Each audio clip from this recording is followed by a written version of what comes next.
Olá pessoal, sejam muito bem-vindos. Estamos aqui no 7º episódio do Ricardo Reis Podcast e hoje é um dia muito especial, né? O primeiro podcast depois que eu me mudei para os Estados Unidos e nós estamos aí com a mentoria RR360 ativa para atender você, empresário cristão, que não quer somente crescer os seus negócios, mas também quer ter uma base familiar, quer ter uma base bíblica para fazer você viver a sua plenitude. Hoje eu estou aqui com meu amigo, meu irmão, Ney Viana. Glória a Deus. Um homem de Deus que eu tive o privilégio de conhecer aqui em Orlando. E essa conversa ela já gerou muitos frutos, não somente ele entrando nesse momento como um dos mentorados aí da nossa mentoria, mas também de grandes projetos que nós vamos conversar aqui no nosso podcast. Muito bem-vindo, meu irmão, obrigado, privilégio ter você aqui conosco e eu tenho certeza que nós vamos ter uma conversa saudável, agradável, com muitos testemunhos para glorificar e honrar o nome de Jesus aqui. Glória a Deus, Ricardo, que Deus abençoe, muito obrigado pelo convite, eu tenho certeza que há um propósito e eu tenho certeza também que o nosso público vai estar também sendo edificado por essa conversa. Amém, amém, muito bom, meu irmão. Eu quero começar esse podcast para as pessoas te conhecerem, conhecer um pouco mais do seu testemunho, de onde que você veio, né, sua cidade, você foi criado com seu pai, com sua mãe, qual foi a sua estrutura familiar, depois entender a sua estrutura de religião, né, o que você aconteceu, o que aconteceu, qual que era a vida que você levava, qual foi o seu processo de conversão, o que aconteceu, que você converteu a Jesus Cristo. E depois, o que veio a seguir da sua conversão, o seu ministério. E hoje, né, o que você tem hoje, o que está acontecendo hoje, quais são as suas entregas, as suas responsabilidades no ministério que o Senhor te entregou. Certo. Eu vim de uma família convencional, tradicional, e hoje nós defendemos uma tese a respeito de estrutura familiar relacionado ao vício de drogas, né? Então, eu cresci numa família cristã, porém, eu tive o primeiro contato com as drogas por curiosidade, não foi por conflito familiar ou ausência de paternidade, como é muito defendido, né? Então, nós temos desenvolvido este ideal por onde a gente tem passado, que dá uma impressão que todas as pessoas que estão nas drogas são pessoas que vieram de família desestruturada ou que passaram por problema de paternidade. Não foi o meu caso. Porém, eu tive o primeiro contato com as drogas por influência de amigos e logo em seguida eu fui migrado para a criminalidade, aonde ali eu fui traficante de drogas e todo tipo de conjunto de criminalidade eu estive participando, né? E o meu primeiro contato que eu tive com Deus foi dentro de uma boca de fumo, onde eu vendia droga, e Deus sempre usava um profeta, uma profetisa para ir, porque eu gosto muito particularmente daquele crente que ainda ouve, Ricardo, a voz de Deus, que desvia o caminho, sabe, que entra dentro de becos, vielas e valados, por ordem de Deus, e eu escutei por muito tempo, assim te diz o Senhor, Deus está dizendo que eu vou te levantar com uma unção, que você vai resgatar jovens das drogas. Para mim era muito difícil eu escutar isso, por quê? Porque eu estava do lado de lá, eu era influenciador para o uso, então quer dizer, eu estava do lado da destruição. E eu não compreendia por que Deus falava com os profetas e não falava comigo. E eu sempre questionei, eu falei, mas calma aí, por que Deus fala com você e Deus não fala comigo? Que Deus é esse que falou com você agora e eu não ouvi a voz dele? Até que passaram-se algum tempo e sempre quando vinha um profeta, entrava no beco, meus amigos falavam, lá Ney, o crente já vai vir falar com você. Até eles mesmos já sabiam. E não dava outra, chegava direto para falar comigo. E esse processo que eu passei foi um processo muito doloroso. Por quê? Porque até a minha família já tinha desistido de mim. Então eu tinha um consumo constante, eu usei de heroína para baixo todas as drogas, tive 9 overdoses. Meu Deus. Eu rolava no chão e salivava. Então, assim, eu tinha crises, né? Eu cheguei num patamar de abstinência de um dos piores graus que tinha. Eu tinha dores nos órgãos do corpo, eu não conseguia sobreviver. E foi quando eu tive um encontro com Cristo de uma forma que eu menos esperei. E nessa fase você estava com quantos anos? Qual era a sua idade nesse período? Em torno de 25 anos. 25 anos. 25 anos. E você conheceu as drogas ali com o quê? Com 10, 11, 12? Entre 15 anos, mais ou menos. 15 anos. 15 anos de idade, eu comecei a frequentar festas e, por conveniência, uma maconhinha e tal, bebida. Cheirava benzina, era muito comum naquele tempo, eu comprava vidros de benzina, usava colírios, tem um colírio que é muito forte, eu não vou falar o nome para não incentivar alguém, mas é um colírio que ele é muito forte, que ele causa também um efeito bem similar à heroína, e graças a Deus parece que esqueceram dessa droga e que ela fica esquecida mesmo. Então eu passei a usar também heroína. Então eu cheguei a usar heroína e tudo que é tipo de drogas, de psicodélicas. Essa questão do tráfico, você chegou a qual idade? Então você começou a usar drogas com 15 e há quanto tempo você já estava traficando? Eu fui alvo do tráfico e eu por pouco não fui para o tráfico internacional. Pelo fato de eu ter vindo de uma família, de uma formação diferente, então eu me tornei alvo dos traficantes. Então eu sabia conversar, eu tinha uma aparência assim diferenciada. Então eu sempre evitei de falar gírias. E isso daí para o traficante é muito interessante ter uma pessoa dessa. Então eu subi muito rápido no tráfico. E o que acontece? Quando nós tivemos uma guerra entre duas facções e nós fomos cercados. E de repente para 2 carros. E esses 2 carros vão em direção direto em mim. E eles apontam as armas. E naquele momento que eles apontaram as armas, quando eu vi o tambor daquelas armas girarem, em fração de segundos, eu lembrei de cada profeta que foi falar comigo, de cada senhorinha, de cada homem que foi falar comigo. Então eu não pensei em mais nada. Naquele momento entre que eu estava entre a vida e a morte, Deus me fez lembrar da promessa. Amém. E é isso que eu falo para as pessoas. Em um momento que você está à beira da morte, tudo que você vai lembrar é da promessa. Porque Ele traz à memória aquilo que te traz esperança. Aleluia. Então naquele momento eu me recordei e comecei a lembrar daquela senhora, daquele homem que entrava, E foi a primeira vez que eu fiz uma oração e eu falei, Senhor, aquelas pessoas vieram falar para mim.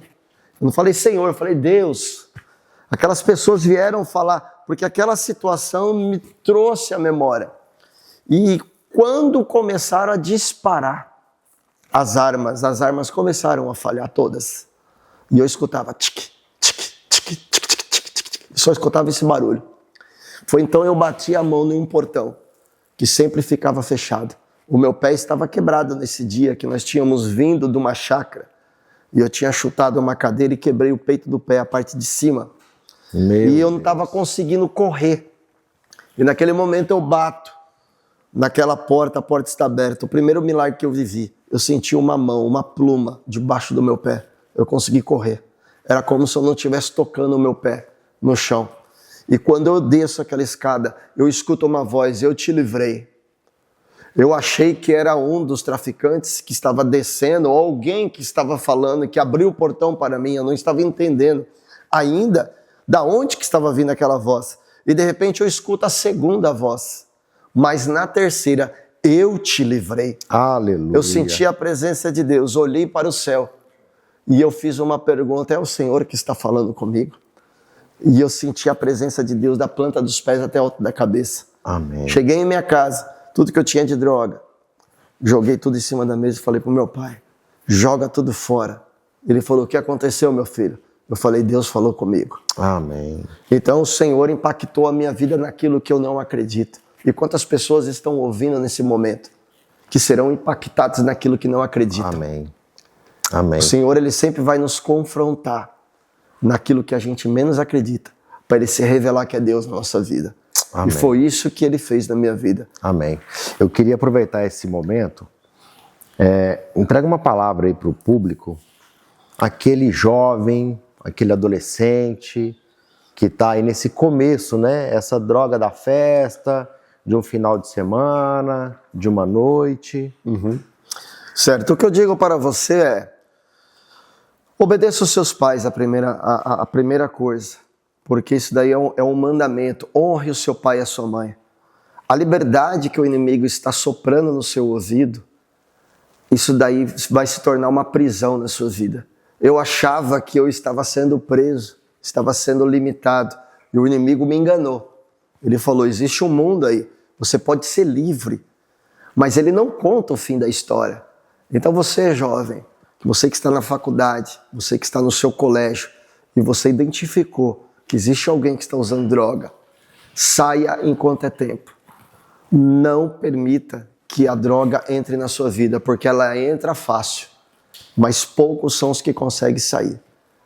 Então, o Senhor tem uma promessa a cumprir na sua vida. O Senhor tem algo grandioso, há uma promessa na sua vida. Amém. E você não pode permitir ser roubado pelo inimigo através das drogas. Amém. Porque Jesus é e sempre será a dose mais forte. Não é a cachaça, não é a cocaína, não é a maconha.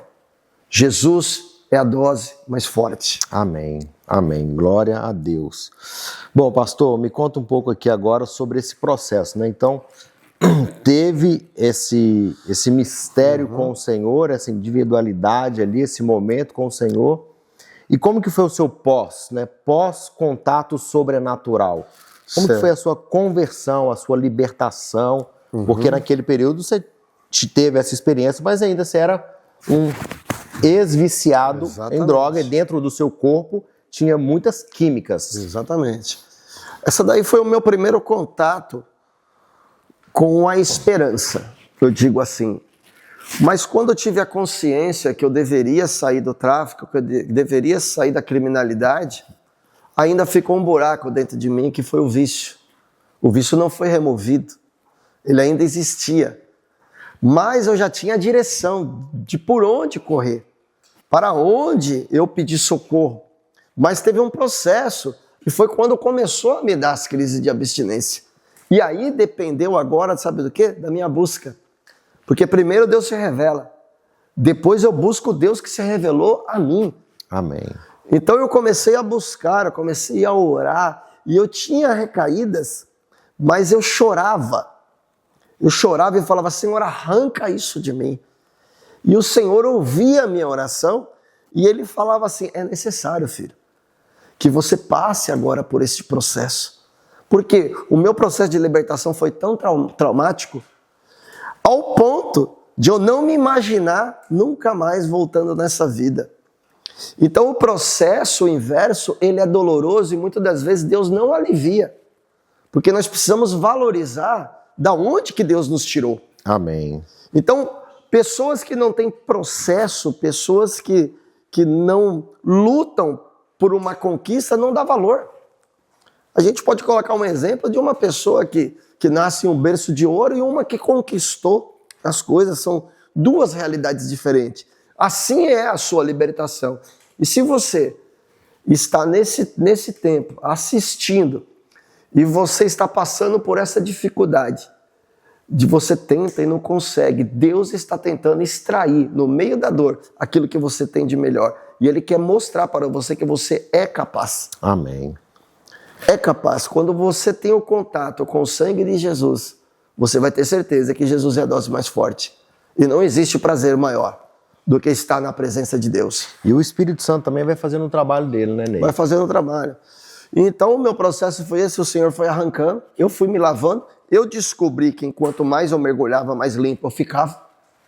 E enquanto mais longe das águas do Espírito, mais sujo eu ficava. Então o Senhor me mostrou o caminho. Você quer mergulhar? Você quer se lavar nas águas do Espírito? Venha se lavar. E todas as vezes que eu me lavava, eu ficava bem. Mas quando eu ficava longe dessas águas, voltava a imundície dentro de mim de novo. O que seria esse me lavar? Esse lavar é você mergulhar no Espírito Santo de Deus, a busca em oração, meditando a palavra, sabe? E o inimigo, ele nesse meio tempo, ele começa, gera em você uma falsa sensação de segurança que você está vencendo o vício.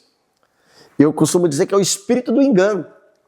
Então o espírito do engano dá uma trégua na pessoa e a pessoa acha que está bem. E cada vez mais que a pessoa acha que está bem, ela perde o desejo de ser dependente de Deus. E aí ela acha que ela tem força. E o inimigo permite. Fala, não, deixa ele se afastar mais um pouco. Deixa ela se afastar mais um pouco. Ele está andando com as mesmas pessoas, nos mesmos ambientes. Na hora que vem, ele derruba de vez. Aí a pessoa fica sem entender. Poxa, mas Deus não tinha me libertado? Uma vez você liberto, Gálatas 5:1, para a liberdade foi que Cristo vos libertou. Permaneceis, pois, firmes, e não vos submetais de novo a julgo de escravidão. Isso quer dizer, o Senhor liberta, o Senhor purifica, o Senhor santifica, mas eu tenho escolha. Ou eu permaneço, ou eu volto de novo para o lamaçal do pecado. E a casa limpa, quando ele volta, quando ele cai, Exatamente. 7 vezes Exatamente. mais. Porque é como as pessoas falam na internet, né? As pessoas questionam a gente. Mas vocês fazem libertação na rua? Isso é pior, porque vai voltar 7 demônios. Olha, entenda uma coisa. Essa palavra dos 7 demônios não é para a pessoa que está endemoniada na rua. É para nós que já fomos lavados e remidos pelo sangue de Jesus. Exatamente. Então as pessoas confundem. E tem pessoas que falam, vocês acham que estão fazendo bem para as pessoas, mas vocês estão fazendo mal, porque vai voltar. Olha, não. Os 7 demônios é para nós, que fomos lavados e remidos e a casa está ornada e limpa. Então, é muito pior a pessoa voltar. A Bíblia, ela é até forte e fala que é voltar para o vômito, né? Voltar para o vômito. Então quer dizer, quando uma pessoa sai da presença do Senhor e volta para o mundo, ela está voltando para o vômito, aquilo que o Senhor já tirou de dentro dela, e ela volta a comer aquilo. Então o pecado é algo tão imundo, que somente uma cegueira espiritual para a pessoa não perceber. Olha só para você ver, essa me trouxe aquela passagem lá em Apocalipse, de que nem frio, nem quente, mas morno vou te vomitar. Laodiceia, igreja de Laodiceia, Apocalipse 3. Bom, e nesse processo seu de libertação, hoje você que é muito usado, nós vamos chegar lá, em libertação, você chegou a manifestar em algum momento? Você lembra? Você tem consciência do que aconteceu ali? Como que foi? Em alguns momentos, em um momento específico? Eu recebi uma revelação daqui da Flórida, por isso que eu tenho um relacionamento muito... eu tenho muito amor por esse lugar, porque eu recebi uma palavra lá atrás, daqui de um pastor. O nome desse pastor é Antônio Carlos. Eu perdi o contato dele, mas no tempo não tinha smartphone, não tinha rede social, e ele me ligou e ele disse assim: o Senhor me acordou de madrugada e me deu o seu nome. O seu nome é Ney, não é? É. O Senhor está liberando uma palavra para você. E ele pegou e entregou as mesmas coisas que aquelas senhorinhas falavam, que Deus vai te levantar, Deus vai derramar algo sobre a sua vida. E não é para você temer, porque Deus vai te dar uma unção, uma graça para você resgatar vidas. E por onde você passar, algo vai acontecer. Mas para mim ainda estava longe, porque eu só olhava as minhas fraquezas, minhas quedas, eu ainda estava levantando andando e caindo, com os joelhos marcados. E foi quando ele falou assim para mim: porque profeta que é profeta vai na profundidade da revelação.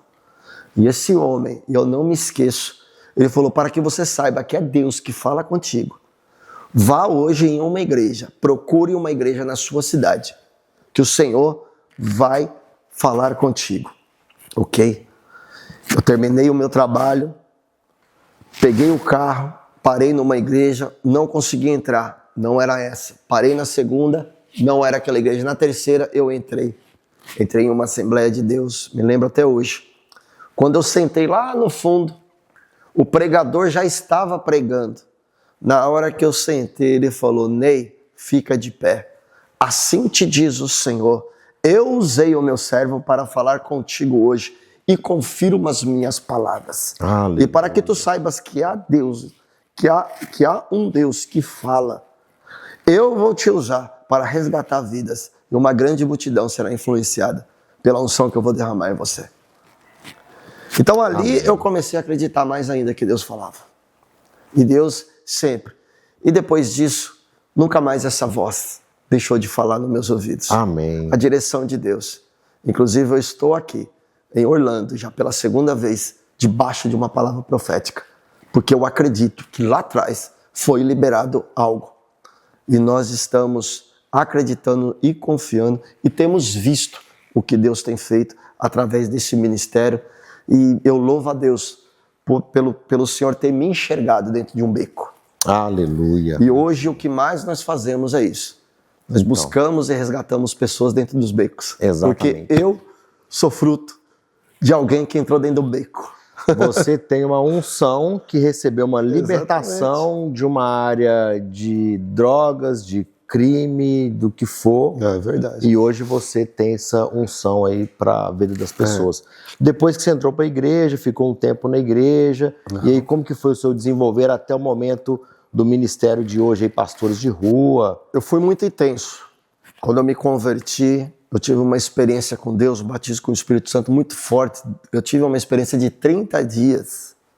30 dias, o espiritual aberto na minha vida. Eu acordava de madrugada falando em mistérios, tinha visões. Então, Deus era como se ele tivesse pressa.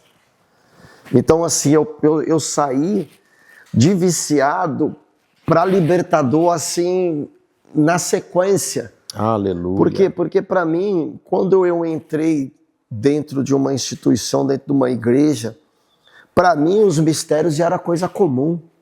Porque eu tive uma experiência de mistério muito forte. Então eu já entrei familiarizado. Então a religiosidade não me pegou. Tentou me aprisionar. Mas o Senhor, na minha conversão, eu já vivi experiência. Então eu era como um gadareno. Sabe, na hora que eu recebi, não, vai lá e já vai falando na Decápolis, já vai pregando, já foi levantado como evangelista. Então, quer dizer, de endemoniado, e você perguntou, né, a questão se eu tinha manifestado.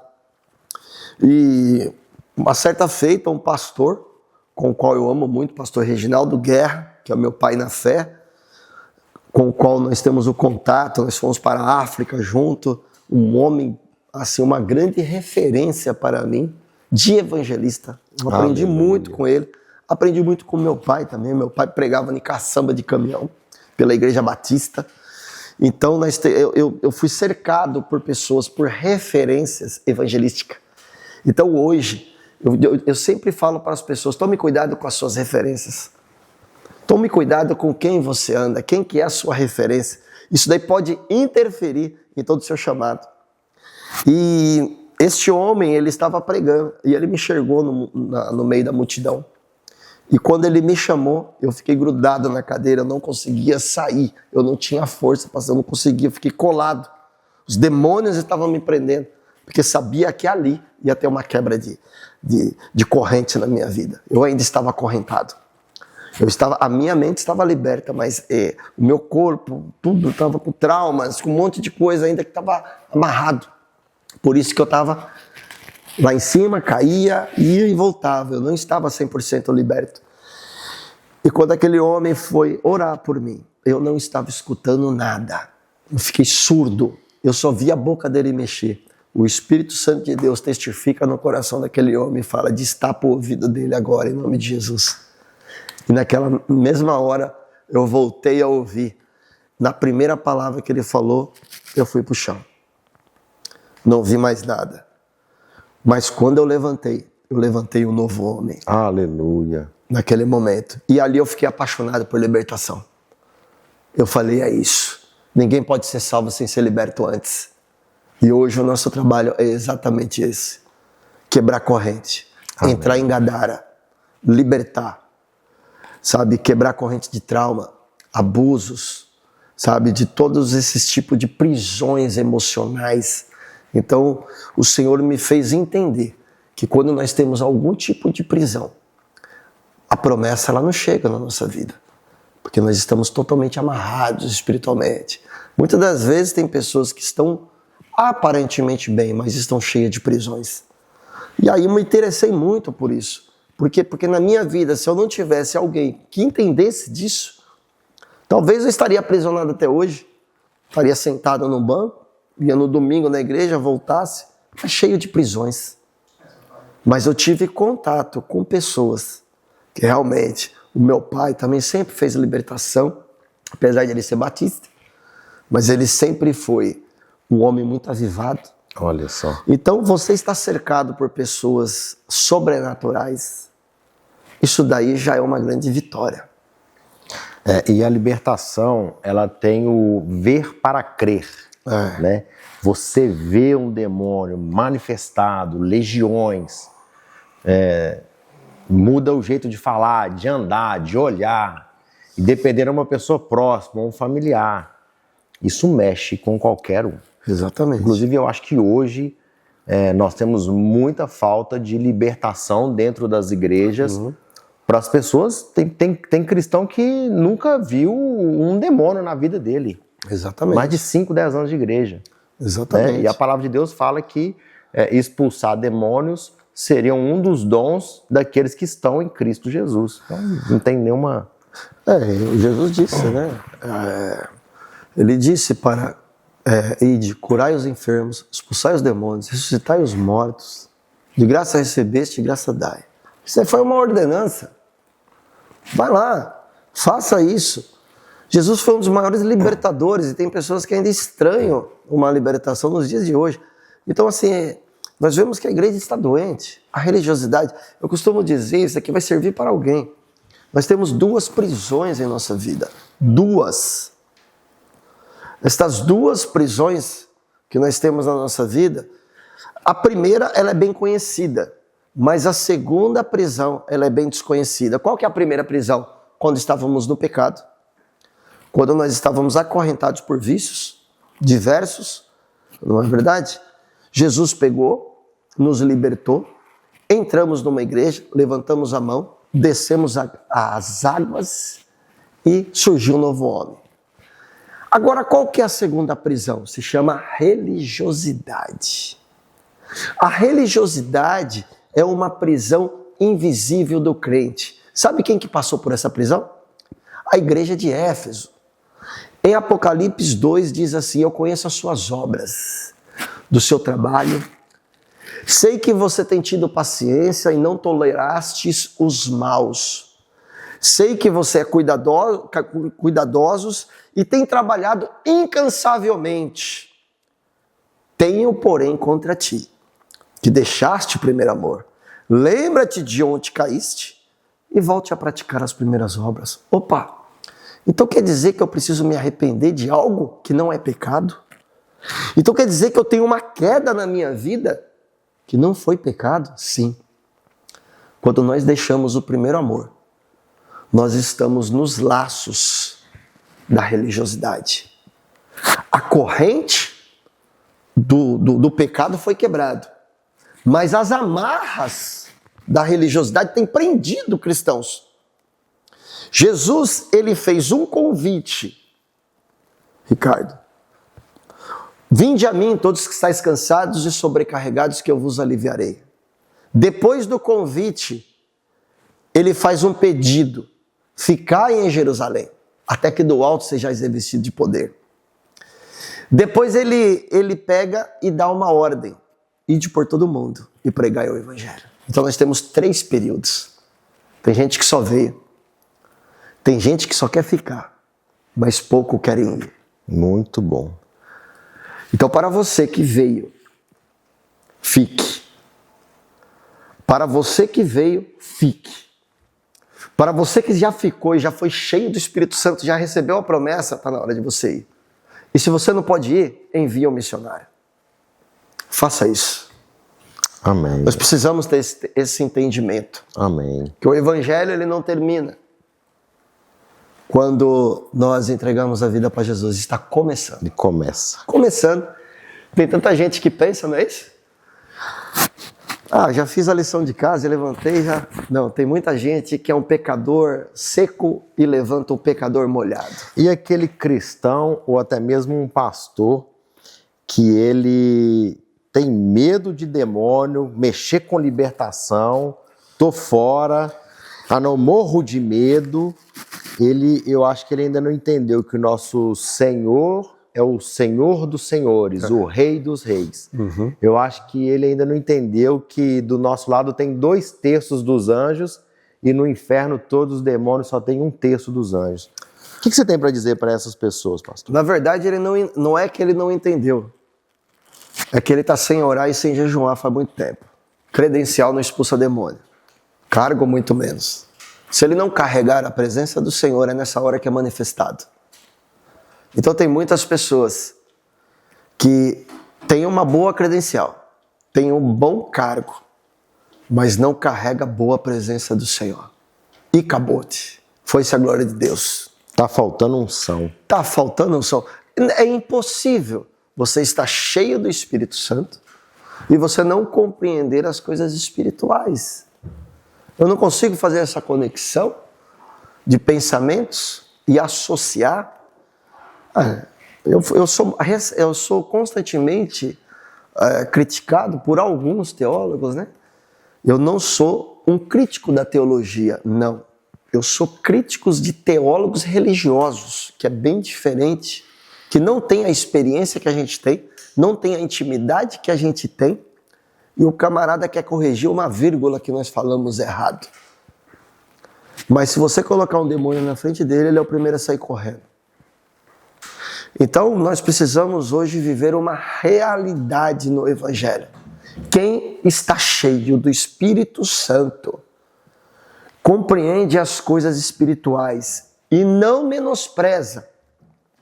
Quando eu começo a minimizar a ação do inimigo, eu já começo a ter um posicionamento de esfriamento espiritual. Por quê? Porque o meu esfriamento espiritual vai fazer com que eu te desmotive ao invés de eu ficar no mesmo nível de profundidade do que você. Porque você está orando, você está jejuando. Então é mais fácil eu puxar você para baixo do que eu falar, olha, eu quero orar junto com você, eu quero meditar junto com você, eu quero fazer propósito junto com você, porque eu quero ser usado como você está sendo usado. Infelizmente a hipocrisia é essa. Então saiba de uma coisa, se você tem um pastor que não acredita em libertação, um pastor que te impede de evangelizar, saiba de uma coisa, em primeiro lugar, você não tem um pastor. Você não tem. Procure um pastor. As referências da sua vida precisam carregar algo, precisa carregar a presença de Deus. E a presença de Deus, ela não tem categoria. Se tiver enfermo, vai orar pelo enfermo. Se tiver um aleijado, vai orar pelo aleijado. Se tiver um cego, vai orar pelo cego. Se tiver um endemoniado, vai libertar sim.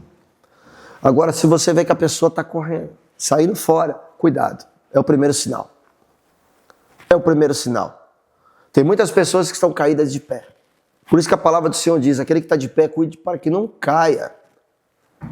Então, o primeiro cuidado que eu tenho que ter é manter essa intimidade. Essa queda, talvez esse pastor, essa pessoa que não acredita, ele precisa de ajuda. Nós damos workshop, treinamentos nas igrejas para ajudar pastores. Nós temos visto que os pastores estão pedindo ajuda. Pastores humildes estão pedindo ajuda. Mas tem muitos pastores que estão sepulcros caiados. Infelizmente, não estamos fazendo apologia. Existe 1 milhão de pastores abençoados, homens de Deus. Mas tome cuidado com as referências. Nós sabemos, nós não podemos ser hipócritas e nem colocar vendas nos nossos olhos. Nós estamos vivendo nos últimos dias falsos profetas. Se a pessoa não abre a Bíblia e já começa a revelar o culto inteiro, levanta e vai embora. Não fica.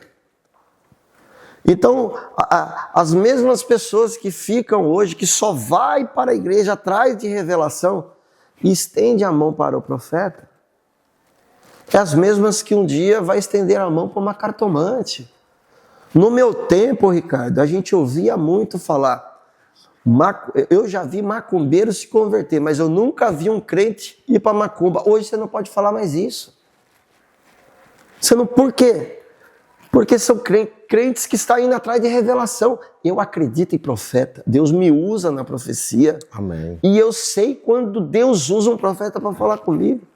Mas o que a gente tem visto esses profetas famosos de internet ir na casa de funkeiro, isso me deixa doente de ver. De saber que ele tem acesso a um funkeiro. Eu amo funkeiro, sabe por quê? Porque eu estou dentro das comunidades. Ao invés de ele entregar uma revelação, mais ou menos assim, se você se arrepender dos seus pecados, e você entregar a sua vida para Jesus e renunciar ao pecado, aquilo que Deus preparou para você é muito maior do que o inimigo preparou para você. Renuncia hoje. Isso é revelação para quem está no pecado. Amém. Mas sabe o que eles estão fazendo? Eles estão chegando no funkeiro e falando, eu estou vendo papéis descendo, uma gravadora vai entrar e Deus está abrindo uma porta de uma gravadora. Para quê? O cara cantar pornografia, apologia às drogas. E as pessoas estão dando glória porque o funkeiro chorou, porque ouviu uma revelação mentirosa de um desses profetas famosos, que Deus estava abrindo uma porta gigantesca. A porta gigantesca que Deus vai abrir para um funkeiro é o arrependimento, é a cruz, é o arrependimento, a salvação da alma dele. Não existe outra revelação para o pecador, a não ser arrependa-se. Agora, depois que ele se arrependeu, ele vai viver sim as promessas. Mas, muitas das vezes, estão tirando a renúncia. Por quê? Por questão de como que eu posso dizer, de bom senso, por questão de conveniência naquela visita. Então nós somos absolutamente, eu tenho um conceito comigo, a mesma palavra que o milionário ouve é a mesma que eu prego na Praça da Sé. Porque a palavra de Deus é uma só.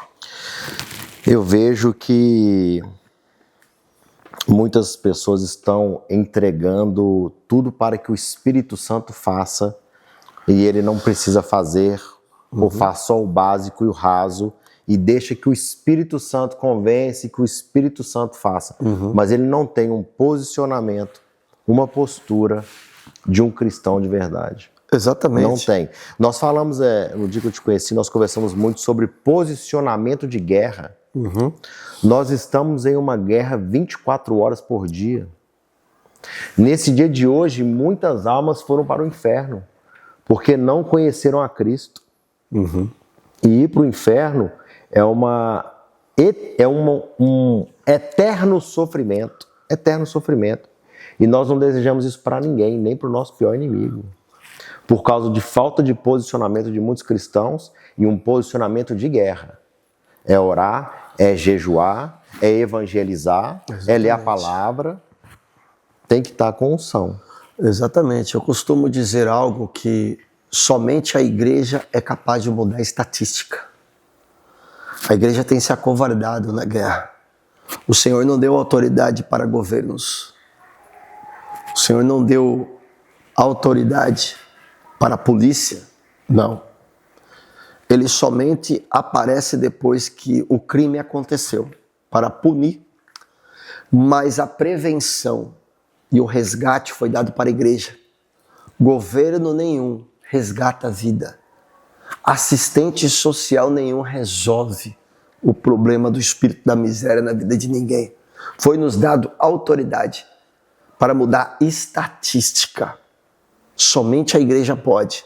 Uma igreja que evangeliza um dia, ele muda a estatística geográfica. Nós temos prova disso. Nós temos números. A cidade de São Paulo é muito grande, é muito fácil o acesso que nós temos, a estatística. No mesmo dia que nós estamos na Praça da Sé, fazendo o culto, despenca a estatística de roubo. Olha só. de morte, de violência, naquele dia, despenca. É inacreditável para os olhos de quem vê. E as pessoas mesmo assim não acreditam. Sabe por quê? Porque onde a presença do Senhor está, o cara que está fumando crack, ele para de fumar. Amém. E aí eu pego e coloco uma pessoa viciada para louvar, aí o religioso vai e fala: como que você faz isso, pastor? Você está colocando um cara viciado em crack para cantar, para louvar? Ele não é digno de estar adorando ao Senhor. E eu pego e falo assim: você esqueceu que está escrito que todo ser que respira, louve a Deus. E se esse homem que está louvando estivesse fumando crack, bebendo cachaça, não iria te incomodar. Isso diz muito sobre você e não sobre ele.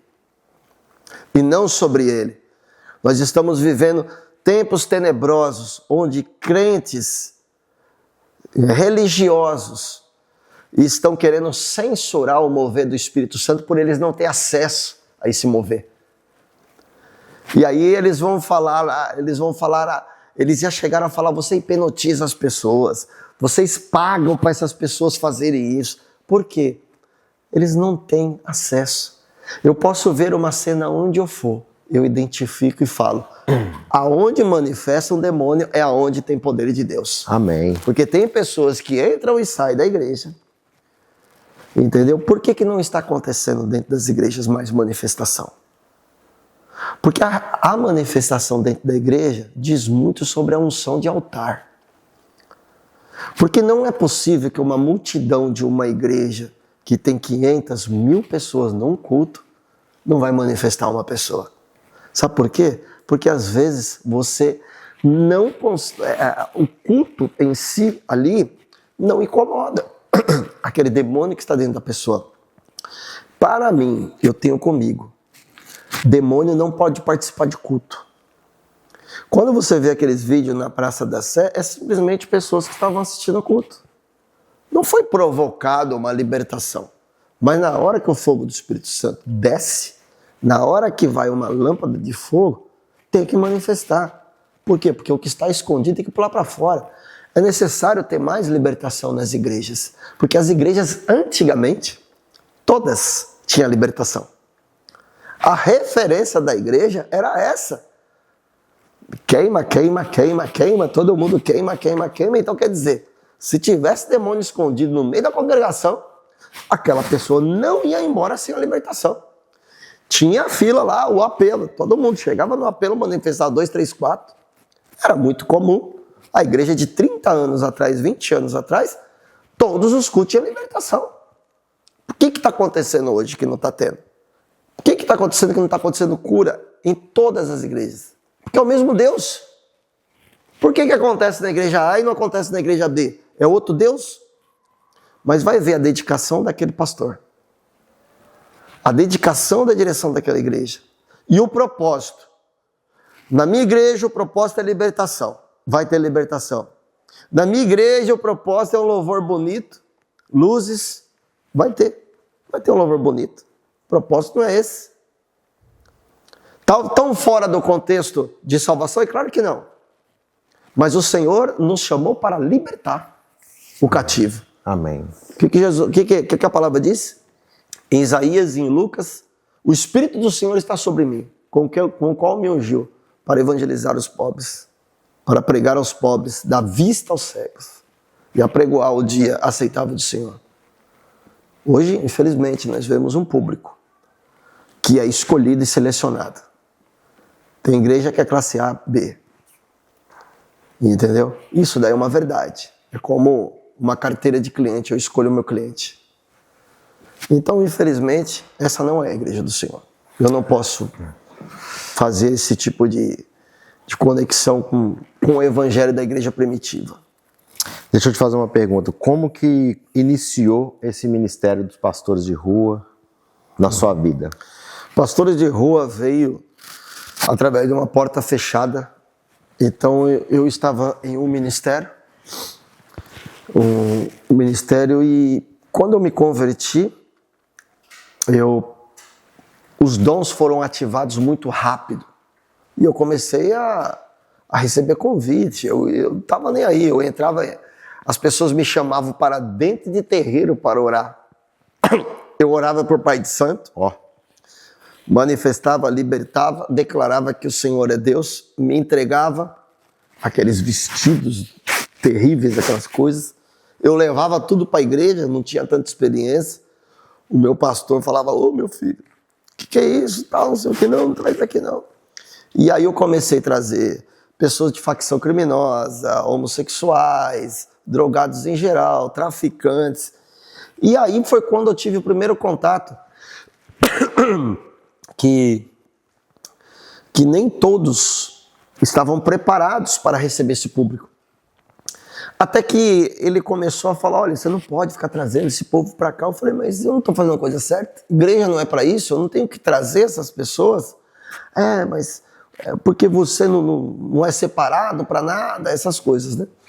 Eu falei, tá bom, pastor, então me coloca um evangelista, um presbítero, um pastor para andar comigo, porque eu tenho bastante gente. E eu me lembro que eu entrava na igreja, os obreiros fugiam de mim, né? Porque eles não queriam que eu chamasse eles, né? Porque toda semana era libertação o tempo todo. Então, quando eu entrava na igreja, eu ia falar com eles, saía assim, né? Despistava, né? Até que eu cheguei pro pastor e falei, ó, pastor, não tem ninguém para ir comigo. E tem bastante gente pra gente resgatar. Ele, filho, preciso te falar uma coisa. Você está trazendo problema para nós. Eu escutei isso. Você está trazendo problema. Aí eu falei, mas como assim problema? Eu falei alguma coisa? E ele disse assim, não, é as pessoas que você está trazendo. Ali eu entendi que nem sempre uma credencial é unção. Eu vi que o meu pastor era vazio. E aí ele me proibiu de trazer essas pessoas. Porque na cabeça dele, ele queria que eu trazesse empresário, essas coisas, né? E para mim foi uma decepção. Eu tive duas opções. Ou eu me decepcionava com o evangelho e falava assim, eu não acredito mais em nada. E sabe de uma coisa? Estou indo embora. Ou eu faria o que eu fiz. Eu falei para ele, tá bom, pastor. Então já que eu não posso trazer ninguém para cá, então eu posso ir nas praças, nas ruas pregar? Ele falou, você pode. E eu saí arrastando as caixas, sozinho. E foi aí que nasceu os pastores de rua. Porque eu achei a necessidade. Deus me mostrou que havia uma necessidade de pastores estarem nas ruas, resgatando aquela ovelha perdida. Muitas das vezes deixando a 99 e buscando aquela. É muito lindo ler esse versículo. Mas eu não preciso cumprir esse versículo apenas dentro de um condomínio, buscando essa ovelha. Eu preciso entrar em becos, valados e vielas e pregar para aquele que está vulnerável à criminalidade. De que adianta eu orar para que Deus diminua a criminalidade da minha cidade e eu não resgatar essa pessoa? Para você ter uma ideia, nós resgatamos mais de 5.000 pessoas. Foram mais de 5.000 criminosos que deixaram de roubar, matar ou alguma coisa. Nós temos uma demanda entre 15 e 20 pessoas.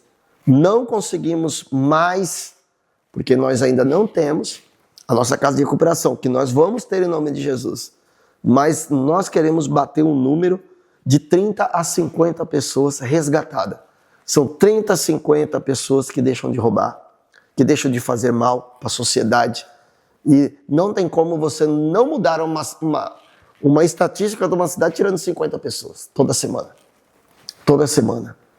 Entendeu? Toda semana você tirando. E eu acredito que o caminho que o Senhor quer para nós é para que a igreja se una de verdade e comece a enviar. Quem não está disposto a ir, envia alguém. E quem não pode enviar alguém, que vá. Faça a sua parte. Então, quando nós compreendemos que a igreja, você não precisa ter o mesmo chamado que eu e eu não preciso ter o mesmo que você, mas nós dois juntos alcançamos o objetivo. E é nisso que nosso ministério acredita e é nessa visão que nós vamos permanecer. Amém. Eu tive a oportunidade de conhecer o Ney, deve ter mais ou menos 1 ano, ali nas redes sociais, no Instagram. Eu identifiquei ali o processo de evangelismo em São Paulo, na Cracolândia, na Praça da Sé. e com esse evangelismo que envolve essa libertação também. Então, Deus me usa com libertação e aquilo me chamou muita atenção, porque fazer uma libertação dentro de um ambiente fechado, de uma igreja, de uma casa, é um modo. Agora, fazer uma libertação no meio da rua, com o carro passando, com o trânsito, com outras pessoas, né, tem toda uma estratégia para você fazer esse trabalho. Exatamente. Que você tem feito. Né? Assim, conta um pouco sobre essa questão aí da Cracolândia, que teve agora recentemente algo fantástico, um milagre que aconteceu certo. Lá. Vamos lá. A rua da Cracolândia, que é o maior fluxo da América Latina de dependentes químicos, se chama Rua dos Protestantes. Quando o Senhor me mostrou que o nome daquela rua se chamava Rua dos Protestantes, aquilo despertou em mim algo muito que entrou dentro de mim, e eu pedi perdão para o Senhor. Eu falei: Senhor, essa rua foi criada em comemoração à Reforma Protestante. E placa com placa, esquina, Rua Vitória. Mas ali não tinha nada de vitória, era uma derrota.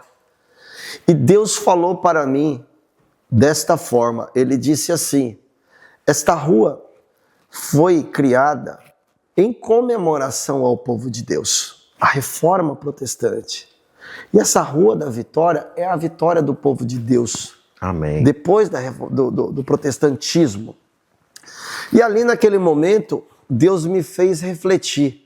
E Ele falou: quantas ruas tem em São Paulo? Eu falei: tem milhares. E por que você acha que o fluxo da Cracolândia está na Rua dos Protestantes? Isso é uma afronta.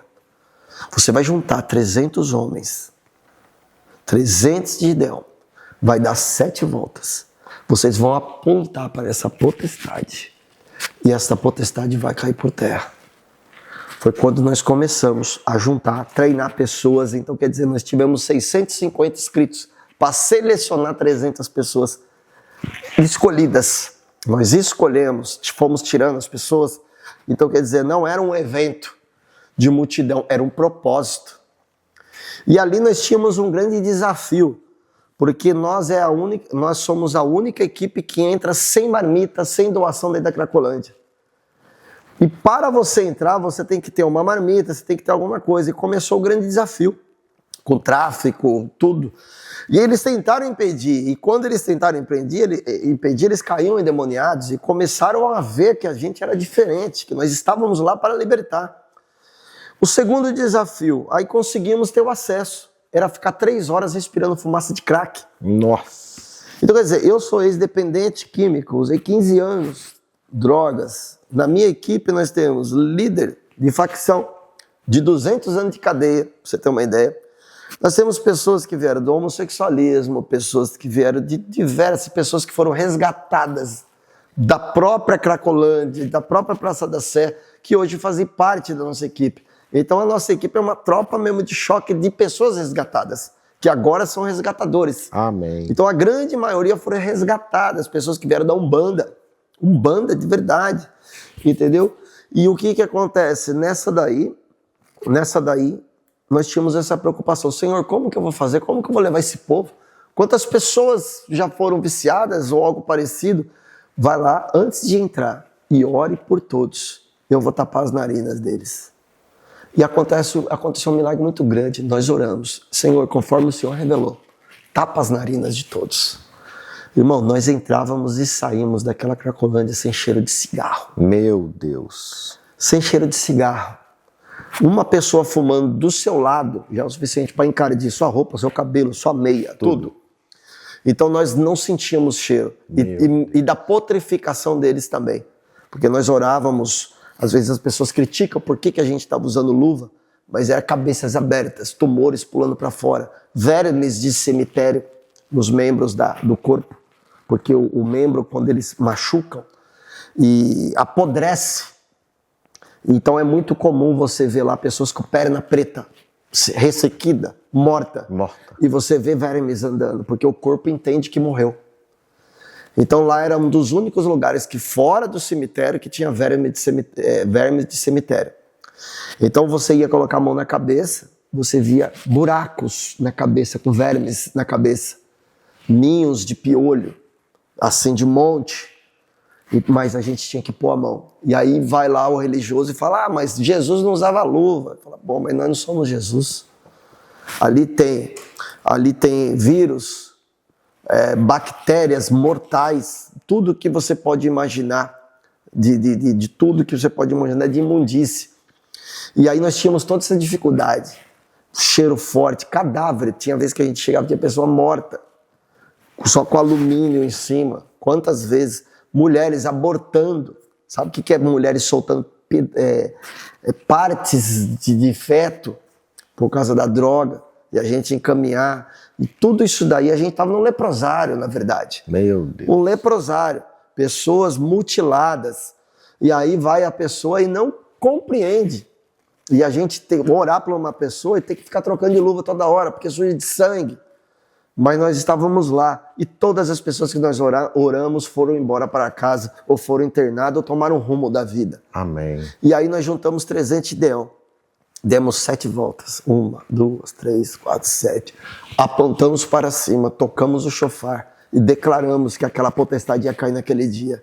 Meu irmão, nós apontamos. Eu tive uma visão, e muitas pessoas que estavam juntas tiveram a mesma visão, de um gigante no meio de nós caindo de joelho, com a cabeça sendo cortada. E ali foi declarado. Isso foi dia 15 de março do ano passado. Passaram-se uma semana, as pessoas falaram, você não vai voltar na Cracolândia? Eu falei, não, porque a Cracolândia acabou. Amém. Passou a segunda, a Cracolândia acabou, foi declarado. Na terceira vem a notícia, mistério na reportagem. A Cracolândia desapareceu e foi de um dia para o outro. E a prefeitura tentando dar explicação para os repórteres, eles não sabiam, o governo também. Depois de 3 dias, o cara falou, cara, vamos falar que foi nós que tirou. Você tá entendendo? Uhum. Vamos falar que é nós, cara. O bebê caiu no nosso colo e a gente tá falando que não sabe. Então tem toda a reportagem, mas tem toda a nossa linha profética. Nós falamos, a Cracolândia vai acabar. 300 de Deão vai ser o último dia, vai acabar essa Cracolândia. E aí o que acontece? A Cracolândia esvaziou. Para onde se coloca 3.000 pessoas de um dia para o outro? 3.000 pessoas? 3.000 pessoas. Que é naquele quarteirão ali? Exatamente. 3.000 pessoas que circulavam ali naquela região. Você vai até hoje, o bairro inteiro está limpo. Viciado não é obediente. Você pode dar uma corça nele agora e falar, se você voltar, você vai morrer.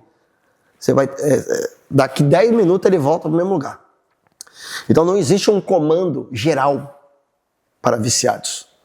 Então quer dizer, pode tirar, pode fazer uma operação, mas eles voltam. Volta.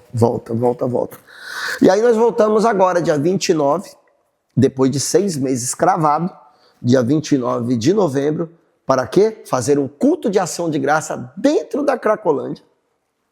E nós ceiamos, mas foi um poder, uma glória, porque nós fizemos um fechamento de ciclo. Nós fomos lá e declaramos. Edificamos um altar e falou, Senhor, não é prefeitura, não é governo, ao Senhor toda honra e glória e louvor. Porque Amém. Nós viemos aqui para guerrear, agora nós estamos voltando aqui para agradecer. Toda honra, toda glória ao Senhor. E ceiamos. Tomamos ceia dentro da Cracolândia. Meu Deus. Imagina, uma Cracolândia e você ceiar dentro. Mas teve um manifestar, teve pessoas que não aguentaram ficar de pé. A nossa equipe, nós estávamos em 300 voluntários, eles caíam no chão. De tamanho era a glória que manifestou. E Deus mais uma vez mostrou que não é a geografia, é a presença. Se você carrega a presença de Deus para algum lugar, o poder de Deus vai se manifestar.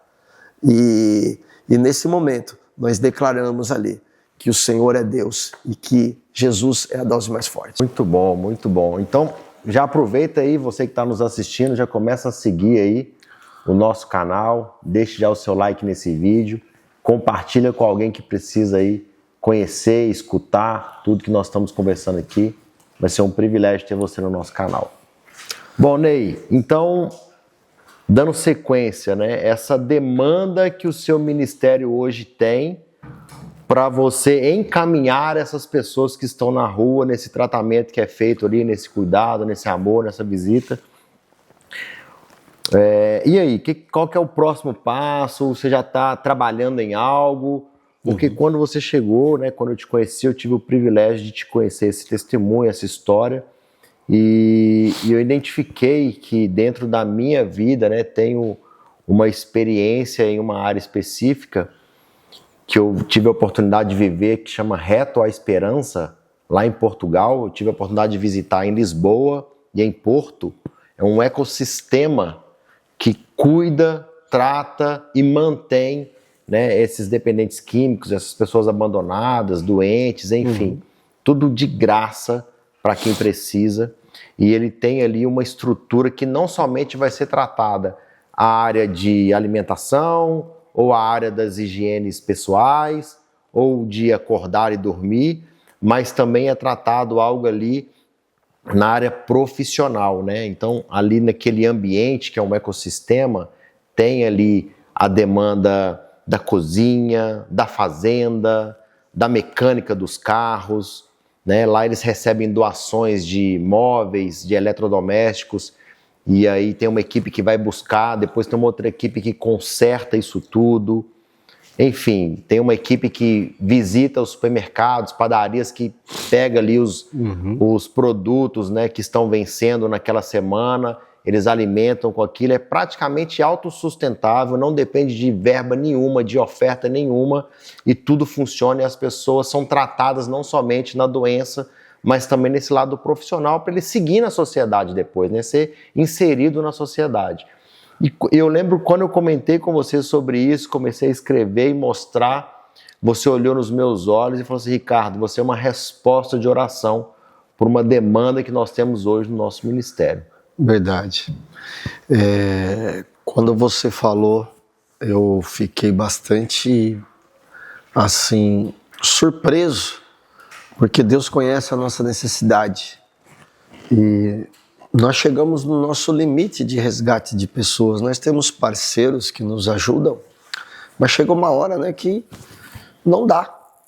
E assim, a nossa maior tristeza é deixar alguém para trás. Então pensa, nós levamos 2, fica 1. Levamos 5, fica 2. Então assim, para nós é uma dor muito grande. Por quê? Porque nós somos Lá no Brasil nós falamos SAMU. O que é SAMU? Primeiros socorros. A pessoa está morrendo, nós ressuscitamos aquela pessoa, mas essa pessoa precisa ser direcionada ao tratamento. Seria o quê? O hospital. Então nós não podemos simplesmente dar os primeiros socorros, muitas das vezes, e alguns casos as pessoas vão embora, outros casos, mas tem casos específicos que são muitos, nós precisamos resgatar de verdade. Resgatar, levar, tratar, identificar onde que é a família, quem que são os familiares, fazer a reconciliação familiar. É todo um trabalho que nós temos de restituição na vida dessa pessoa. Então nosso trabalho começa somente na hora que a gente está resgatando. Então tem todo um desembaraço que nós precisamos devolver essa pessoa para a sociedade. E dizendo devolver para a sociedade, o que eu estou dizendo? Eu não estou devolvendo um drogado, eu não estou devolvendo um traficante, eu estou devolvendo um cidadão. E o cidadão, ele cumpre a cidadania. E o o viciado, ele exerce o que? A criminalidade em função do vício. Muitos deles, a maioria deles, são pessoas boas, de famílias boas. Porém, por causa do vício, tem um desvio de caráter ali, de conduta, não é? Mas são pessoas que têm um nome, pessoas que têm uma história, têm um endereço, entendeu? Que têm uma promessa, e são pessoas que precisam ser resgatadas e levar para lugares semelhantes a esse. Nós estamos num propósito, Ricardo, conforme nós conversamos, de montar a nossa casa de recuperação. E nós estamos pedindo socorro, porque nós sabemos que aqui na Flórida tem muitos brasileiros e muitos familiares estão lá no Brasil. E eu tenho certeza que muitos, dentre esses 5.000 pessoas ou mais que nós resgatamos, talvez poderia fazer mal para um familiar. Quem que não está aqui na Flórida que não está preocupado com o familiar? Então nós queremos ampliar o nosso alcance de resgate, porque nós estamos limitados ao resgate pelas nossas condições geográficas, digamos assim, geográficas, ou melhor, né? das nossas condições de abrigar essas pessoas, de acolher essas pessoas. Então é algo que está faltando ainda no nosso ministério. Então nós temos uma alta demanda de resgate, mas nós ainda não temos a força do acolhimento. E é isso que nós estamos precisando. Nós já temos o projeto na nossa casa de recuperação. Vai ter canil, vai ter igreja lá dentro, vai ter horta, vai ter padaria, vai ter restaurante, vai ter tudo isso. Vai ter toda uma estrutura autossustentável, conforme o modelo que você me apresentou. Mas para isso nós precisamos do ponto de partida. E isso daí não é um problema ministerial nosso. É um problema da sociedade. É um problema de todos os cristãos. Conforme eu falei, nós estamos dispostos a resgatar. Mas quem não tem a mesma disposição que nós pode investir nesse ministério. Pode estar nos ajudando, sendo mantenedor, sabe? Ou até mesmo que eu acredito que Deus vai tocar no coração de alguém e de repente a gente recebeu um telefonema, olha, Deus tocou no meu coração, tem uma área aqui e nós queremos fazer com que seja uma área que promova a vida. Então você imagina um legado que é você participar de você... Porque quando você resgata uma pessoa, você não está resgatando uma pessoa, você está interferindo na geração dela toda. Porque o diabo, quando ele destrói uma vida, ele não destrói só uma vida. Ele destrói de todas as pessoas que amam aquela pessoa que está aprisionada, e mais os netos, bisnetos, tataranetos que nem chegarão a nascer. Porque se nós estamos aqui, Ricardo, é porque os nossos avós, bisavós, sobreviveram, tiveram o livramento de Deus. Eu ainda acredito que quando Deus tem propósito em alguém, na geração futura, Ele preserva a nossa vida aqui. Não foi assim com Davi? Jesus era a raiz de Davi. Então Davi foi preservado. Então você imagina se tivesse uma interferência na geração até chegar Jesus. Então eu acredito que Deus está no meio da geração. E aquelas pessoas, ela tem um nome. Ela tem uma história, ela tem uma promessa. E muitas das vezes nós enxergamos, a sociedade enxerga como um saco de lixo. Eu cansei de resgatar pessoas que falam 5 idiomas. Meu Deus. Médicos, advogados, engenheiros. Teve um que nós resgatamos lá, que ele é de Dubai. Ele falava 5 idiomas, menos o português. Então ele começou a viver a vida boêmia de São Paulo. Ele fazia negócio na Santa Efigênia, que é de eletroeletrônico. E é muito ligado a essa região dele lá. E eles vêm fazer negócio. E nessa que ele ficou, curtindo, mulheres e tal, foi parar na Cracolândia. Dali ele não saiu. Dali ele perdeu o passaporte, celular e zeraram toda a fortuna dessa pessoa. Porque começaram a vender droga para ele, $100, €100. Começaram a vender, ele não sabia, e naquela compulsão os caras começaram a explorar tudo que ele tinha. Transfere 5 mil que eu te dou uma droga. E ele na compulsão, em outro país e tudo. Então começaram a minar, ele contou. Ele empobreceu e ficou um indigente praticamente ali. E aí eu fiquei olhando, eu falei, e agora, Senhor, como a gente resgata uma pessoa dessa? Aí eu fico pensando, às vezes um parente lá, onde ele mora, Dubai, lá para aqueles lados, orando. Senhor, em nome de Jesus, traga o meu filho de volta, traga o meu marido de volta, traga ele. E de repente Deus ouve a oração dessa pessoa e usa quem? Os resgatadores. Porque para cada pessoa que a gente tira da rua, nós estamos sendo resposta de oração de uma mãe que ora. Amém. De uma avó que está clamando pelo neto, de uma esposa que está desesperada, de uma criança pequena que está com saudade do pai ou da mãe. Então nós temos que entender que a profundidade do resgate é muito mais do que você tirar das drogas. Você interfere na geração da pessoa. Você está entendendo? Porque alguém pregou para o Billy Graham, né? Alguém pregou para mim, alguém pregou para você. E quantas pessoas depois de nós vieram? Muitas. Então o cristão, ele tem que ter esse entendimento de unidade, de saber que essa causa é nossa, que o sacrifício na cruz foi para isso. E nós temos que entender que o Senhor tem um propósito, é na vida do doente mesmo. É na vida do doente, porque ele não veio para os sãos, ele veio para o doente. E muitas das vezes as pessoas olham aquela pessoa. Você precisa ver quando a gente fazia culto na Cracolândia, e a gente faz na Praça da Sé, a gente monta um louvor só deles. Irmão, sem exagero. Já passou pela minha mão cantores que qualquer igreja gostaria de ter, de tanto talento que eles têm. Olha. Foram roubados, saíram da igreja, conhecem louvores. Eu falo, vem cá. Não, pastor, eu não vou não. Não, eu não vou. Vem aqui, por quê? Porque eu quero que eles voltem a sentir a presença que eles sentiam dentro da igreja. Na hora que eles começam a louvar, a lágrima desce. Começa a chorar. Eu abraço e falo, você tá vendo? Você sentiu vontade de usar crack? Não. Você sentiu vontade de tomar cachaça? Não. Cigarro? Não. Porque Jesus é a dose mais forte. Amém. Jesus é a dose mais forte, você não pode se afastar dessa presença. Jesus está com saudade de você. Você Amém. Precisa voltar para a casa do Pai. Aí eles falam, pastor, me tira daqui. Isso não tem preço. Aí sabe o que acontece? Você sabe o telefone da sua mãe, da sua esposa, tem. Liga. Alô? Você conhece tal? Eu conheço. Ele está vivo? Ó. Porque faz 1 ano, 2 anos que eu não vejo. Dá. Mãe, me perdoa. Me perdoa. Eu estou voltando para casa. Porque Deus me encontrou aqui na praça. Cansei de ouvir esse testemunho. Ai, meu. Famílias serem restauradas. Filhos de missionários, de pastores. Fortíssimo. Você está entendendo?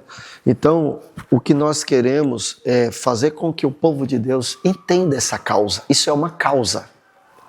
Nós precisamos ser resposta de oração para uma mãe que está desesperada. Porque às vezes aquela senhorinha, ela não tem disposição, ela não sabe nem onde está, ela não pode entrar em lugares perigosos. Mas Deus usa a gente para ir. E direcionado pelo Espírito Santo a gente encontra. Por quê? Não é por causa do nosso chamado em si. Eu sempre falo para Deus, Senhor, se não for para ser resposta de oração para alguém, não permita que eu resgate ninguém. Eu quero ser resposta de oração para alguém. Por quê? Porque eu sei que funciona. Porque se aquela mulher está orando, o meu trabalho vai ser produtivo. Você está entendendo? Agora, por que eu vou querer que o ego faça, não, eu vou resgatar todo mundo. Não, eu não quero resgatar todo mundo. Eu quero resgatar as pessoas que alguém está orando por elas. Amém. É essa daí. Você pode ser uma resposta de oração. Resposta. Meu Deus, olha, eu quero completar, né, essa questão da clínica para receber essas pessoas. Para vocês terem ideia, né, o desenho que nós estamos começando a desenhar, as 4 mãos aqui na mentoria, é algo que envolve em torno de uma média de 100 homens e 100 mulheres, um ambiente físico com todo esse ecossistema funcionando. E a nossa estruturação financeira para isso acontecer, pode acontecer, pastor. Pode ser que aconteça aqui um empresário Brasil, Dubai, Estados Unidos, entenda, Deus testifica, o Espírito Santo confirma, ele oferta 100% desse valor que vai ser necessário para montar esse projeto. Exatamente. Existem igrejas aqui nos Estados Unidos que 1 bilionário ou 1 milionário sustenta ela todo ano, todo mês. Exatamente. E é uma grande igreja. Nós vamos, né, nesse momento, nós estamos desenhando para fazer uma captação via plataformas de crowdfunding, na qual todas as pessoas, não somente os cristãos, vão poder apoiar, investir para que esse projeto aconteça, tá? Então, fique conectado aí nas nossas redes sociais, a gente vai estar estruturando isso, as 4 mãos, né? A mentoria que eu vou assessorar o pastor Ney nisso é para também montar essa estrutura toda e fazer essa captação, uma vez que eu tenho uma experiência também nesse mercado de crowdfunding. E nós temos um exemplo hoje de sucesso no mundo inteiro, que é o The Chosen. O The Chosen, ele começou e ainda é no modelo de crowdfunding. As pessoas apoiam financeiramente para aquilo acontecer. E não somente o cristão, né? Nós temos aqui a questão da sociedade, você acabou de citar. Então, acompanhe que vai ter boas novidades e nós cremos que será um modelo que vai ser validado no estado e na cidade de São Paulo. E a nossa intenção depois é replicar isso para todas as capitais no Brasil e depois que validar no Brasil, expandir isso para fora. Aqui nos Estados Unidos, por exemplo, nós estávamos conversando sobre o que acontece muito na Filadélfia, né? Tem muitos vídeos ali, são drogas terríveis, uma população gigantesca, Los Angeles, enfim. Não tem fim o que vai acontecer nesse ecossistema que nós vamos começar em São Paulo. Dependência química, ela é questão de saúde pública e questão espiritual. Os dois têm que andar junto. Então é isso que nós vamos proporcionar. Amém. Amém? Bom, vamos para a fase final aqui, que também você tem essa estruturação de mentoria, de consultoria para igrejas, pastores. Então eu queria que você falasse um pouco para o nosso público aqui, que é algo também que nós vamos melhorar esse posicionamento, essa apresentação e tudo mais, dentro da minha mentoria. O que você tem para falar do seu produto hoje, que é esse produto? Hoje nós temos um princípio, resgatar o perdido que está fora, mas também resgatar o perdido que está dentro. Não da forma ofensiva, mas sim da necessidade de capacitar os cristãos a voltarem a ser evangelistas, a voltarem a fertilizar os seus ventres espirituais e gerar vidas. Então, há uma grande esterilidade acontecendo no meio cristão. Então, hoje nós damos mentorias para líderes, workshop para igrejas e formamos equipe de evangelismo dentro dos ministérios para ajudar o pastor. Nós somos aliados dos ministérios porque nós entendemos que os pastores estão sobrecarregados. Por um motivo, ele não tem a peça do meio, ele não tem um filtro. Então nós montamos o quê? Um grupo de acolhimento, que é interno, e formamos um grupo de resgate para fora. Então qualquer tipo de situação que aconteça na igreja, que seja uma urgência, não é mais o pastor, e sim essa equipe que vai cuidar e direcionar e trazer para o acolhimento. O acolhimento vai filtrar e vai passar para o pastor apenas o resultado do trabalho que os próprios membros estão fazendo. E esse grupo que a gente consegue montar e formar dentro das igrejas, ela pode se expandir a pelo menos 40% dos membros, que a gente consegue envolver, utilizando cada um com os seus dons, diferentes áreas, somando uma equipe que um completa o outro e todos estão trabalhando, porque nós temos um princípio que diz assim: o membro que trabalha não dá trabalho. Então imagina, o pastor querendo crescer, ele tem uma igreja hoje de 100 pessoas e ele quer pular para 500. Os problemas vão multiplicar 5 vezes mais. A estrutura de captação dele tem que aumentar 5 vezes mais. O acolhimento tem que aumentar 5 vezes mais. Então, muitos pastores nós fazemos mentoria também, individual, e fazemos workshop em grupo. Então, qual que é a visão que a gente passa? Que o pastor, ele precisa de ajuda e ele precisa entender que o que ele pediu para Deus, se Deus entregar para ele, muitas das vezes ele não vai ter estrutura e nem musculatura espiritual ali para suportar toda aquela demanda. E às vezes o ministério está mirrando, está pequeno, ele está sem entender, ele está questionando Deus e Deus está falando: forma líder, forma grupo de evangelismo, forma grupo de intercessão. Primeiro, porque Jesus ele não formou igreja. O que ele fez? Ele levantou líderes primeiro. Por quê? Porque é a base da igreja que viria depois.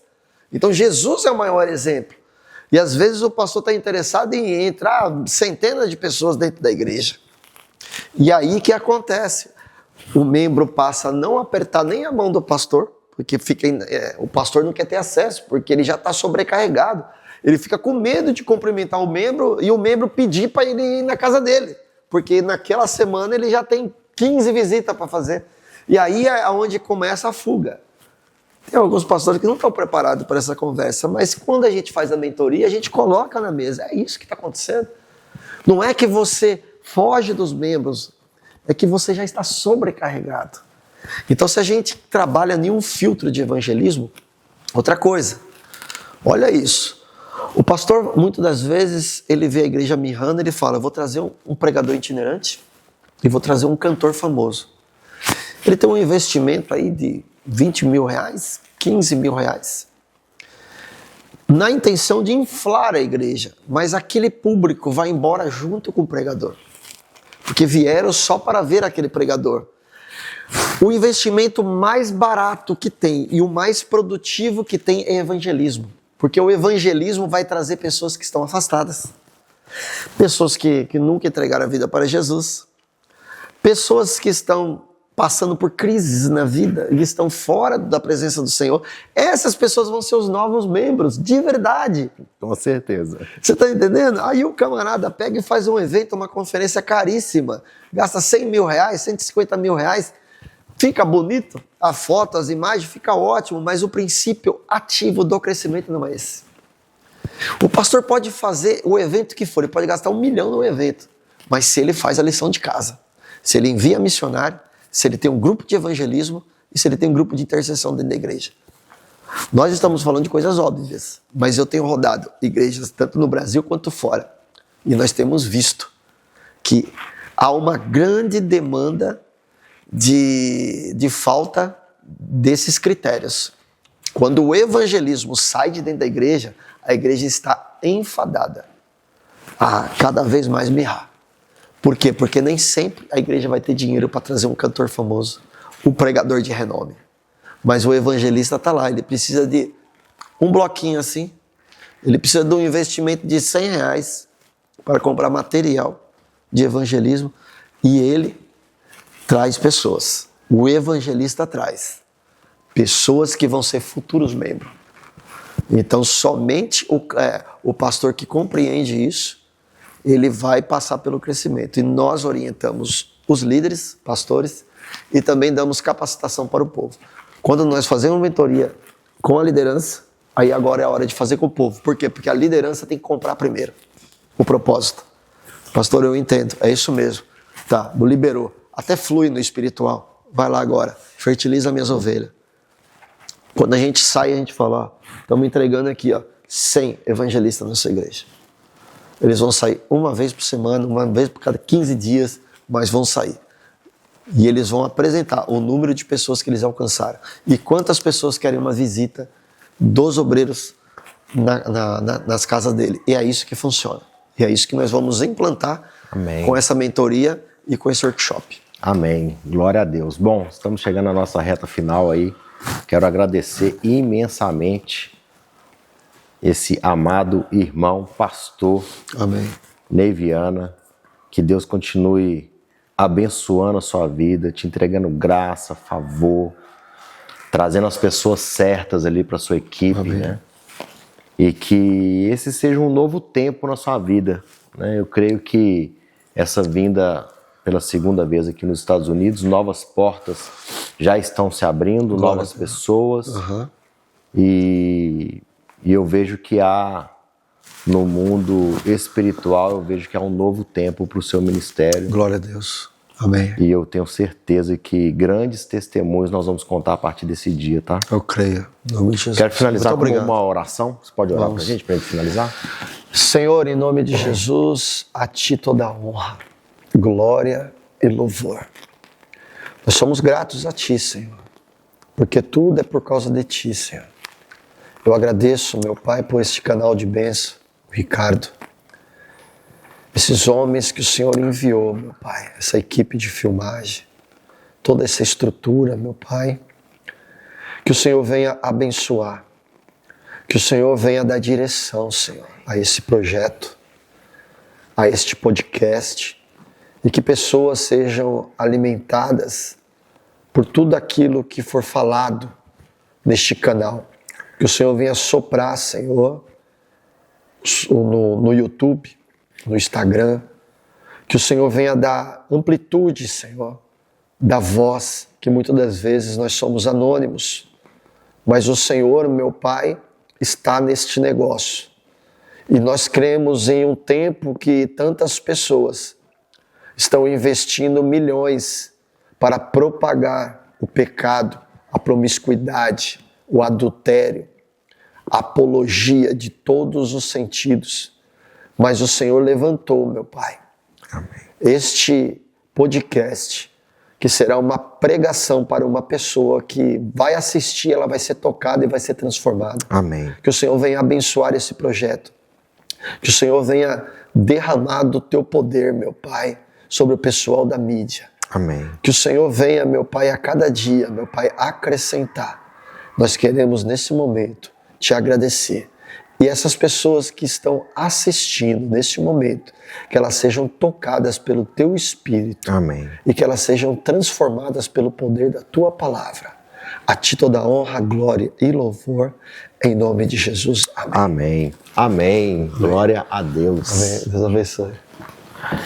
Coisa boa. Vem tirar uma foto nossa aqui.